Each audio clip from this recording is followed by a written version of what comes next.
Hi, this is Natasha, and welcome back to the This Therapist Has Problems podcast. Welcome back into my office. How are you doing today? Just take a breather. Let's relax. Let's talk. Let's woosah together. There has been a lot going on day to day, and I feel like that is an understatement. Things have been happening every 5 minutes, it seems like, and we're just kind of taking things as they come, which gives you two feelings: being overwhelmed and also being out of control. So, today we're going to just spend some time talking about how do you navigate through life when life is feeling out of control? How do you navigate through things feeling like, okay, I don't know what's going to necessarily happen day to day, but I got to still function. I got to keep going. I have to keep doing the things that I need to do to survive and really take care of myself and my family. So, hi, this Therapist Has Problems podcast. So, one thing we know for sure that has changed, gotten worse over time, is that our news cycle instant. You get a big story here, 2 minutes later, a big story there, and it's information coming at you constantly. And there's no real second to process what's going on. There's no real second to dissect what you're hearing. There's no real second to even get a full understanding of, okay, how do I feel about this thing that I'm hearing? By the time you kind of sit and settle in with what you're hearing about one thing, something else is coming across your news feed. So I want to talk to you guys about navigating through life when life is outside of your control, but also understanding the concept of radical acceptance.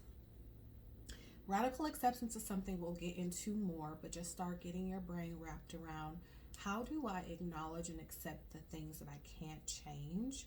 And that does not mean that you're complicit in what is happening, but it's saying, you know what, I'm going to navigate within what is within my locus of control. What are these things in my life that I have control over, and what are those things I'm like, I'm aware of it, but I cannot let it overcome and overwhelm me, because ultimately it's outside of my scope of control. So let's jump into it. I will give you guys a little backstory, and it's likely going to be a deeper conversation for another day, but I do feel like it's relevant to what has been happening in the news as of late. Beginning of the pandemic, I was working for a private practice. I had just separated, sold my house with my then husband, living on my own for the first time as an adult, right? Living on my own for the first time. The pandemic came very suddenly. No one knew what to expect, and there was a lot of logistics at my job, which ultimately led to me being laid off. I call it wrongfully terminated because that's what it was, but I was laid off from my job during that time. And if you take a thought back about all the uncertainty that was happening during that beginning of 2020, there was a lot of unknown. And me being a single mom, on my own for the first time, it was scary to be realistic, to recognize, okay, this source of income that I had, I don't necessarily have it anymore. Right, so very sudden change, being back to the drawing board of saying, okay, now I have to look for work. I have to hit the pavement. I have to search for something different. And we're starting to see that in the news now, where people are suddenly losing their livelihoods, and it's saying, okay, that is a real out of your control. That's a real life is happening, and I don't necessarily feel in control of what is happening to me. And then, so that's being directly affected by what's happening in the news. But there's also this other side of people who are just consuming the information. You're hearing these stories about people who are being directly affected. So, on both sides of the spectrum, if you are someone who has been personally affected by these recent changes, or you're listening, you're observing, you know someone potentially who has been affected by these changes, how do we navigate through this without losing our minds? And that's the bare minimum of it, to say, okay, how do you not let circumstances that are happening around you really just throw you off to a point where you feel like you can't recover? So the first thing is understanding how we balance outside factors with internal factors. So again, there's a lot of stuff going on right now that we don't necessarily have control over. But even in the midst of that, we still got life going on. We still got bills to pay. Some of us got kids we got to take care of, houses we have to upkeep. Life is still happening, and that is already stressful within itself. So we have stress compounded upon stress. So how do we navigate through this? How do we maneuver through this? The first thing you have to recognize is it's okay to admit that you're overwhelmed. It's okay to admit that you're stressed, you're feeling anxious, you're feeling like you're out of control of what is happening to you. It's okay to acknowledge that, and it's necessary to acknowledge that, because when you take a moment to acknowledge you're overwhelmed, you take a minute to acknowledge that you're feeling out of control, not only does it give you space and time to process through those feelings, but it also puts you in a place where you can start to game plan on, okay, what do I do with this? How do I maneuver through this space, these things that I'm feeling, and what is within my control to potentially work to try and change that? One thing I have been having a lot of conversations over these past few weeks with my clients about is understanding, yes, it is important to stay informed. It's important to understand what is happening in the world around you. It's important to at least cover your base in saying, okay, I know the grand scheme of what things are looking like. But it's also important to understand when you've reached your limit, where it is becoming too overwhelming and you need to take a step away. I think social media has become very much so a mental outlet for a lot of us, where we're just, at the end of the day, we're just scrolling. And now there's this term called doom scrolling, where you're just scrolling all night long. You're up all night just scrolling. And every image, every video you scroll by, you're consuming not only information, but also energy attached to that information that you're receiving. So first tip I have for you is you have to be intentional about setting limits for your doom scrolling. To say, okay, if you're scrolling and you're like, okay, I'm just trying to be informed, I'm just trying to stay up on what's happening, that's one piece. But recognize what is happening in your body as you're consuming this information. When you get to a point where you're starting to feel anxious, you're starting to feel stressed, you're starting to feel overwhelmed, that's an indicator for you that you need to put the phone down, walk away from the tablet, the computer, give yourself space away from this information overload. It becomes too much very quickly, and the more and more that you consume it, the more you will see the effects of that in your body. So one thing that I had to do, and I have to be very honest, and some of you will likely have opinions on this, and that is okay. Because of the profession that I am in, being a therapist, I sit with people with some of the hardest, darkest things. So in my personal life, I'm intentional about not over consuming information that can impact my emotions. So I am not one that when I wake up in the morning that I turn on the news, or before I, go to bed at night, I turn on the news. I intentionally don't watch the news. But I do try and engage in media that can give me the highlight reel. There's a media outlet that I utilize that'll kind of give me 5-minute spill on kind of the major things that happen in the news that day. And I can say, okay, do I want to click this and read further? Or is kind of this little summary enough for me to be aware of what's going on, where I don't necessarily have to take a deep dive? So understanding how to engage with media in a way that works for you has been helpful for me, because again, I can stay engaged. I'm aware generally of what's happening, but I'm not allowing myself to sit with it for too long, because I need to make sure that I am in a healthy mental place, not only for my clients as I'm showing up for them day to day, but for my family, for my significant other, for my friends, for my family, for my children. I have to make sure that I'm taking care of myself and not getting myself to a space where I am overwhelmed. So knowing that it's okay to take a break. And taking a break doesn't mean that you don't care about what's happening in the world around you. It doesn't mean that you're being insensitive or willfully ignorant. It's saying, you know what, I know what my limits are. In order for me to show up in my life and take care of things I know I need to take care of, I have to protect my peace as much as I can. So, in your own life, what are some things and ways that you feel like you can cut back on as much media as you're consuming? And I'm referencing the news, but social media is not just the taglines in the news as far as political things that are happening or other things on the large world scale. We see a lot on social media nowadays. We have been so desensitized to different things. And even in that, to say, what is your algorithm showing you? If you're constantly seeing violence and things that are negative, you have to be very intentional about feeding your algorithm the positive things that you desire to see. So another tip I can give you is, I'm similar to everybody else. I want to go and scroll and see things at the end of my day, but I know that, okay, I have to be intentional about what's showing up on my timeline. So if I see something negative, I will quickly scroll. And if I see something funny or engaging or that's lighthearted, I will engage and watch that content. And what I'm doing is intentionally telling my algorithm, give me more of this and less of this. I want to see puppy dogs on my timeline. Okay, I just got a dog about in September of last year. So I want to see all the puppy content. I want to see about the voiceovers or people doing animal voiceovers. That is the lighthearted, funny content that I want to see. And I intentionally engage with that so that my algorithm will show me more.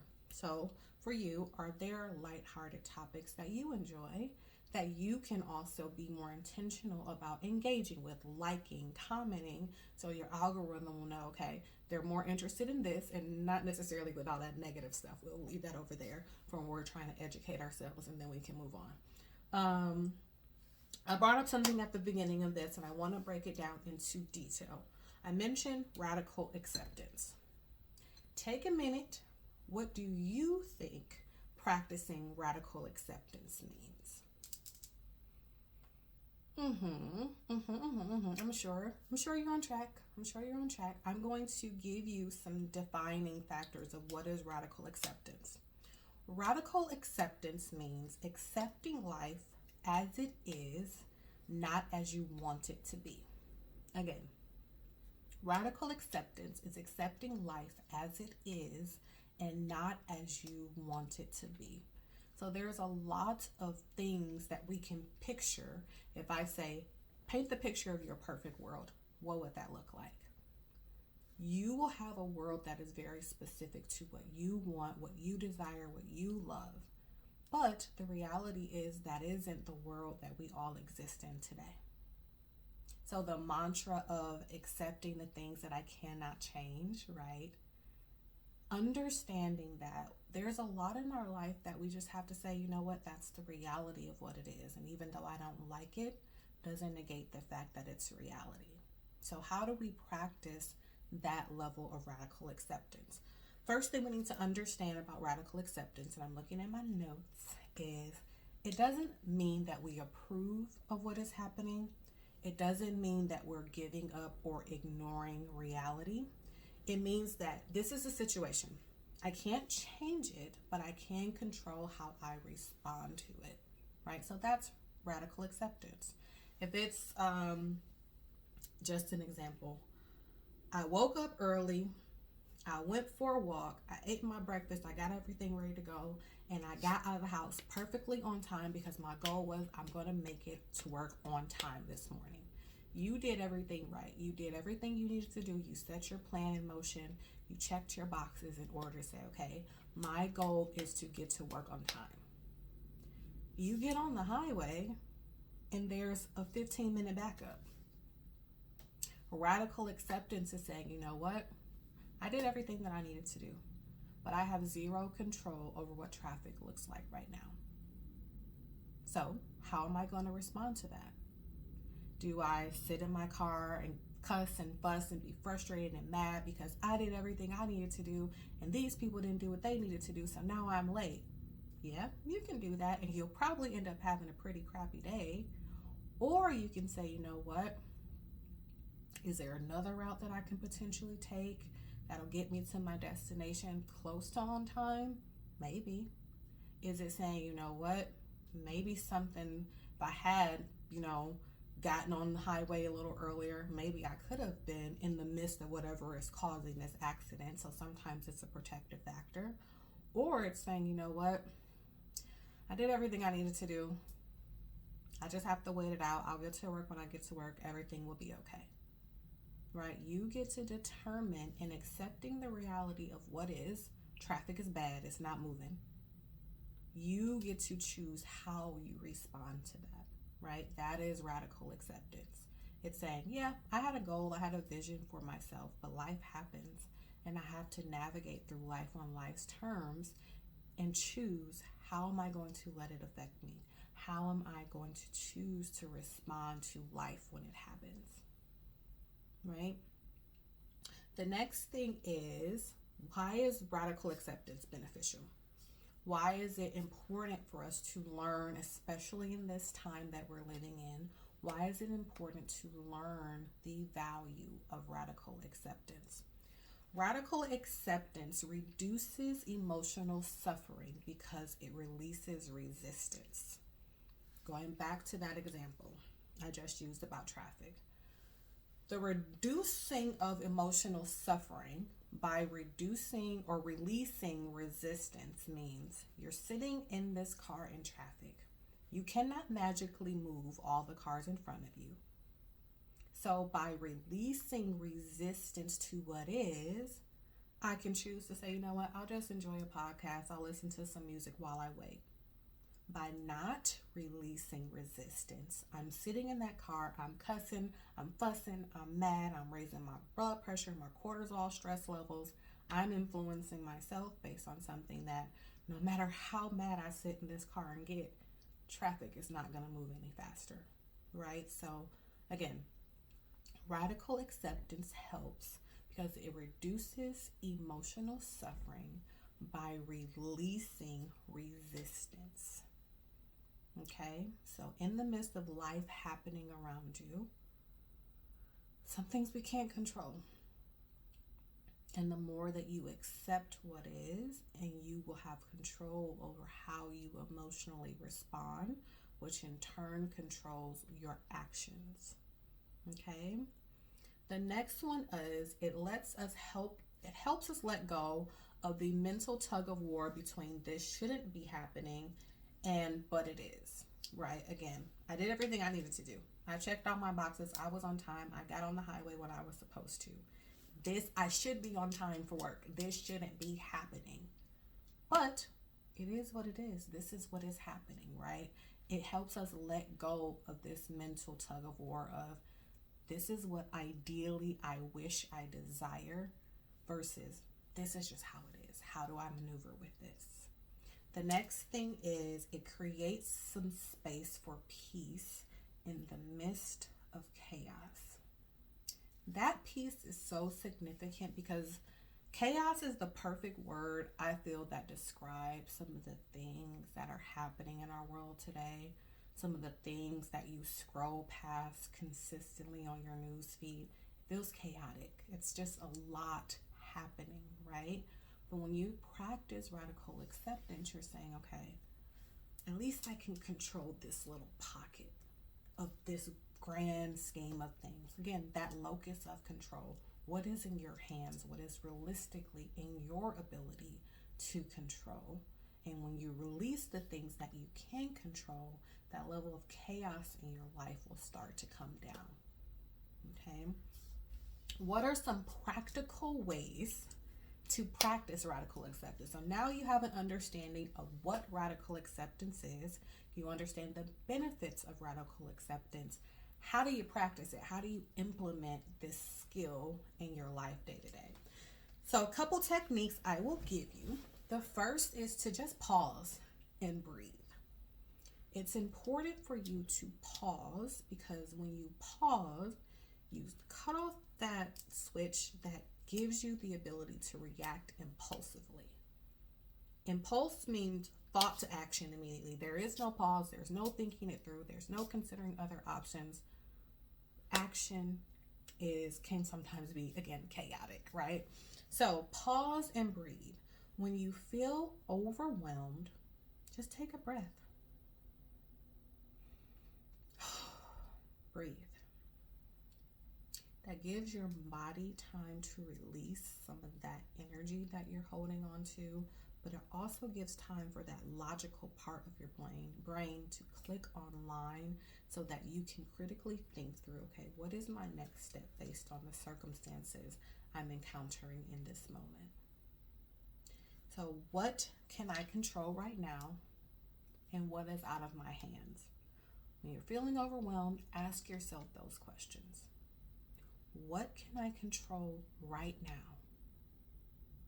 And what is out of my hands? Meaning I can't control it no matter how much I desire to, no matter how much I want to.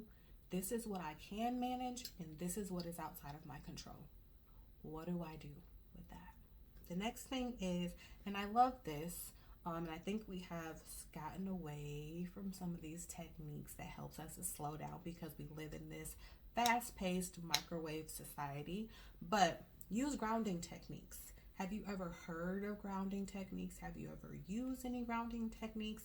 One of my favorite grounding techniques is progressive muscle relaxation.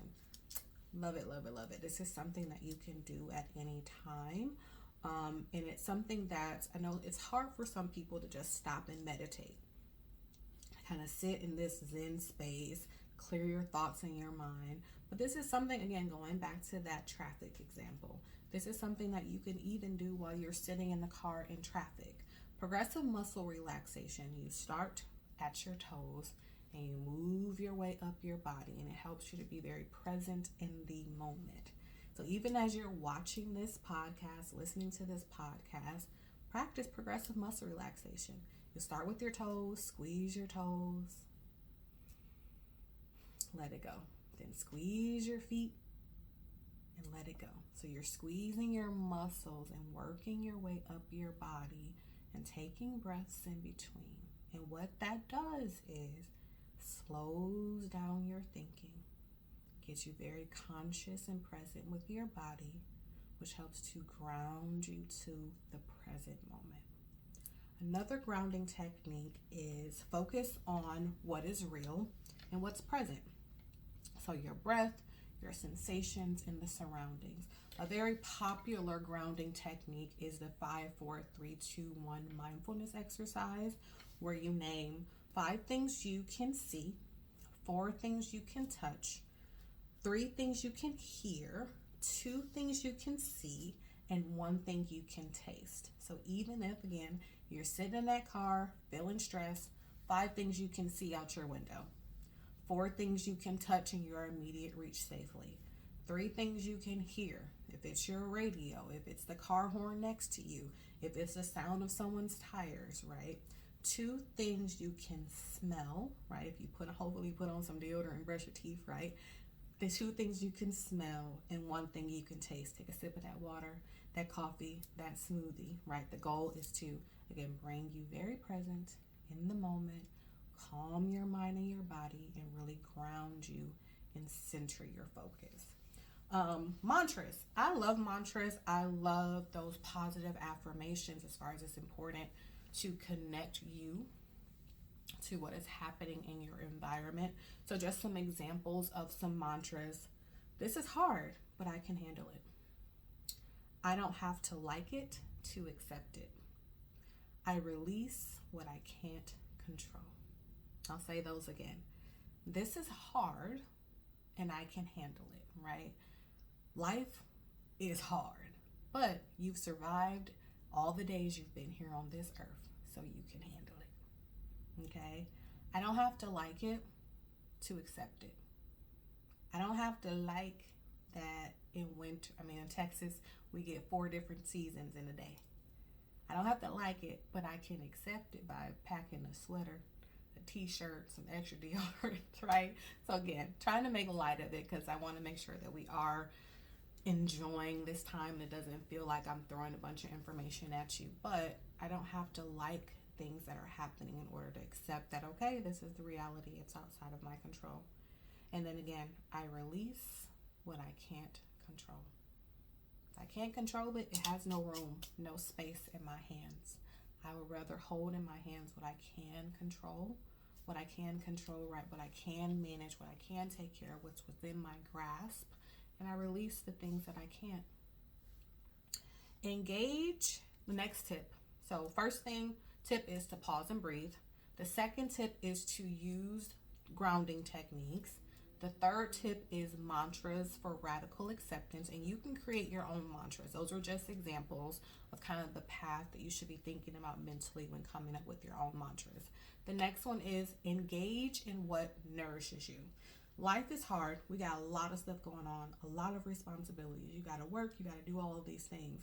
But carve out time to do things that bring you joy, peace, laughter, relaxation. And it doesn't mean that it has to be something expensive or lavish or luxurious if that's not where you are. It could be as simple as, you know what, I am going to roll my windows down and let myself get some fresh air. I'm going to stand outside and let some sun hit my skin. I'm going to play my favorite song over and over 50 times because no one can tell me not to. That is what I can control, right? Finding things and creative outlets that you can lean into when you're feeling overwhelmed with life. The other thing I'll talk about, and I talked about this in a past episode, the value and importance of a support system. Connect with people that you love. Lean into your support system also as a method and a technique to help you manage when life feels overwhelming and out of control. So let's talk about finding relief and support when life is lifing and happening. The first thing is you don't have to carry everything alone. You do not have to do everything by yourself. I literally just talked about this in my support system episode, but lean on support. And knowing that even in leaning on support, and I want to make this very clear because I think some people have some misconceptions. Leaning on support does not mean that that person may have the ability to control or change what is happening to you. The goal is to have an outlet, someone that you can talk to, someone that you can vent to, someone that you guys can lean on each other, because the reality is we are all living in this world together. We are all experiencing these certain unknowns that are happening around us day to day. The value in that is understanding you have people that relate to where you are, relate to what you're going through, and that you are not by yourself in this. I think we're all feeling a little overwhelmed.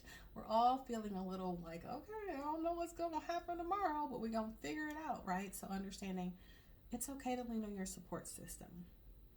The next one, again, is prioritizing self-care. Do you like to take bubble baths, walks? And I know that seems small in the grand scheme of what is happening around us, but again, you have to find pockets of joy in the midst of chaos. If you are just taking things on, it's like pressure is building inside of you. And if you don't find that pressure relief valve in, hey, I like to take a walk, hey, I like to take a bath, those little things that bring your stress level down, you're gonna explode. And we don't want that. We don't want that for you, and we don't want that for us, the people around you that you may explode on. So take a moment to find some spaces where you can breathe. Okay. Another thing is understanding that it's okay to, as much as you need a support system, it's okay to say, you know what, I need some time alone to recharge. I need some time where no one is asking me for anything. No one is depending on me for anything. I just need some time by myself to breathe and decompress. Some people recharge by being around other people. Other people charge by having some time alone. So if you need time alone, if you don't have the capacity for other people to pour their stuff on you or dump on you or kind of come to you to vent, sometimes you got to say, girl, I can't deal with that right now. I'm handling a lot and I don't want to blow up on you. So just give me a minute and maybe I can call you tomorrow. Right? Maybe it's saying, you know what, for the night, I need to put my phone on do not disturb. I just need a minute just to breathe.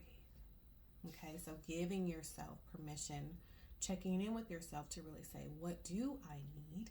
And then giving yourself permission to pour that into you. If uncertainty becomes too heavy, we got to be realistic. In radical acceptance, right? Accepting things that we cannot control, sometimes it becomes where it is overwhelming to the point where we don't know how we're going to survive. It can get really dark and really heavy. So for you, checking in with you, if you know, okay, I just cannot take this, I cannot take radically accepting another thing, reach out for professional support. Get the support that you need. If it's going to therapy, if it's talking to your pastor, if it's going to group therapy, if it is maybe even saying, you know what, I'm feeling like I'm in a space where I don't know what life looks like tomorrow. Maybe it's saying, you know what, maybe I need to consider more higher levels of treatment. Maybe I need to go to a mental health hospital. Maybe I need to do an outpatient program. You have to be aware of where you are. You have to check in with yourself and say, you know what, self, I need more support than I have in my immediate grasp, and I need to start the process of finding additional professional support for myself. So I also encourage you to say, if you know that you're in a place that you desperately need help, find it. Reach out for support as soon as possible. Crisis support is available whenever you need it. We have the immediate 988 number where you can reach out for 24-hour support, where there's someone that is available to help you, talk to you, help you get to a point where you can connect with some additional resources in your area to help walk with you in life as this radical acceptance, these things are happening around you. So don't feel like you are stuck, that you cannot get out of whatever is happening to you or around you. Know that you are not alone. Okay? Just as a recap, right? We understand that life is unpredictable. Life is happening around us. Life is happening to us. And we cannot predict what's going to be up and down our news feed 1 minute to the next. So we definitely can't predict what's going to happen day to day. Some things in our life are truly outside of our control, and that's the reality. Radical acceptance is something that helps us release resistance to what is happening and focus on what is in our control, what is within our grasp to help us be able to make it day to day. Again, it's okay to take a step back, unplug yourself from social media, unplug yourself from the news, unplug yourself from kind of taking on things and energy from other people. It's okay to take a step back, set some boundaries, understand what you need and how to ask for it. And it's also understandable to say, you know what, I may need some additional help, and that is completely okay and 100% understandable. So my call to action to you is, first and foremost, check in with yourself. Check in with yourself and how you personally interact with social media, things around you. Check in with yourself to say, hey, if I'm scrolling, what am I feeling inside? Is my heart starting to pound? Is my chest starting to feel tight?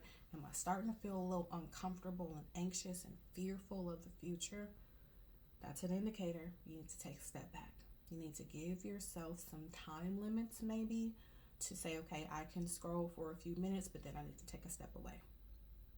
It is feeding your algorithm, so your algorithm can not only give you the information that you need to be informed, but also some more lighthearted things so that you're not inundated with only negative information all the time. And then it's saying, how am I pouring into myself?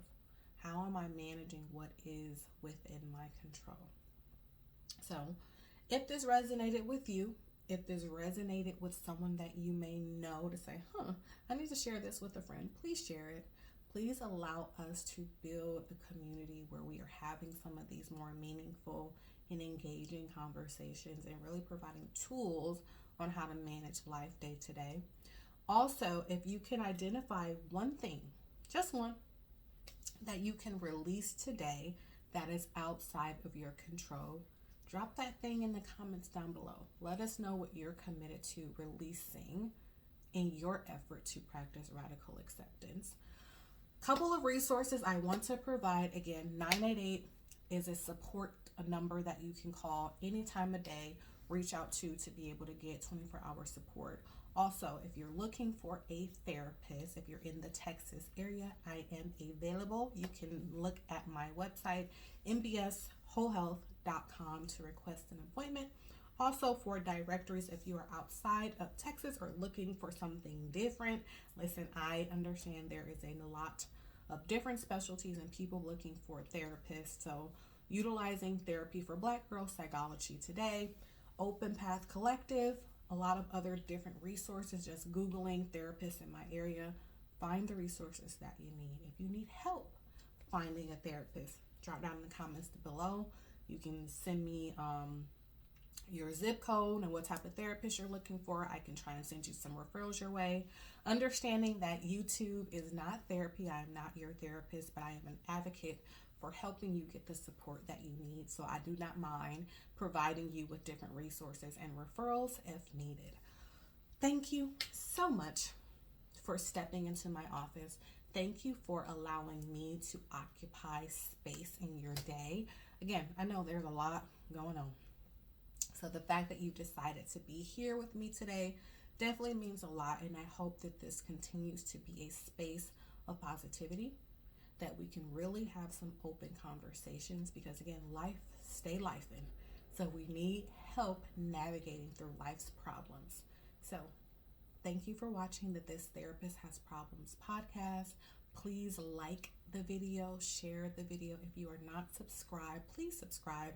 It helps others be able to feed their algorithm as well and understand that there are resources available.